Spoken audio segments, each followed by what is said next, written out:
Shalom, shalom, shalom. This is Rabbi Moshe Otero with the Ways of Israel, and we are continuing our series of To Be a Jew. We're in chapter 10, those of you who are following along. And we're going to be introduced to the major festivals of the Jewish holiday. And as we read, on the first day you shall hold a sacred convocation. The seventh day is sacred convocation, and no work at all shall be done on them. Only that every person is to eat, that only may be done by you. Exodus chapter 12, verse 16.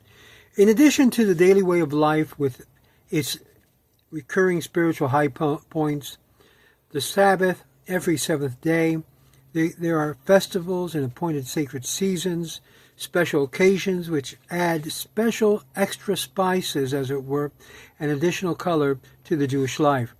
These special days constitute additional avenues by which the Jews take cognizance of God's role in nature and history, and by which Jews identify themselves with the land of Israel, Jerusalem, and the Holy City.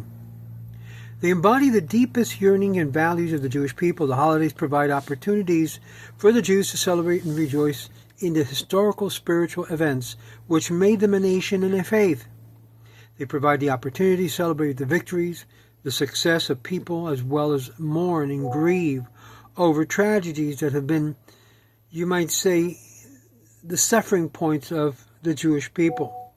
Special days provide the Jews with the opportunity to identify with the historical occasions that are religiously significant and need to be commemorated. The festivals designated by the Torah as sacred seasons, obviously when no manner of servile work is to be done, may be performed are like Shabbat-like or Sabbath-like in spirit and sanctity. Added are these extra features distinctive to each particular festival.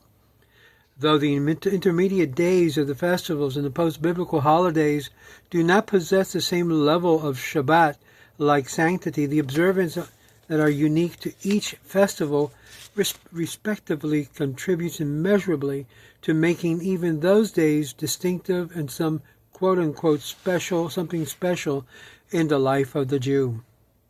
This biblical precept in relation, for example, to Pesach, Passover, is typical of the commandments concerning all the festivals mentioned in the Torah.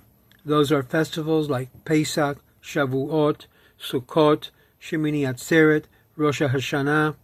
And according to the Torah, the first and seventh day of Pesach and the first day of Sukkot, the one day of Shavuot, Shemini Atzeret, and Rosh Hashanah are sacred days in which no manner of work is to be done, much like the Sabbath, except for Rosh Hashanah, which by ancient rabbinic edict was extended into a 2-day observance and is also observed in Israel, and this is the pattern traditionally followed in the land of Israel. In all the lands of the diaspora or exile, however, one extra day of observance was added to each of the festivals, with the sacred days observed being the first and last 2 of Pesach, the 2 days of Shavuot, the first 2 days of Sukkot, the 2 days of Shemini Atzeret, and the second day is called Simchat Torah, the 2 days of Rosh Hashanah, the fast day of Yom Kippur, and it's only observed for 1 day in the diaspora as well as in Israel, and will be dealt with this separately as the observance is unique. So we're going to take a look at why this second day of the festival day in the diaspora. So don't miss out. We will continue this series, study, as we're in chapter 10 of the book To Be a Jew. Shalom, shalom.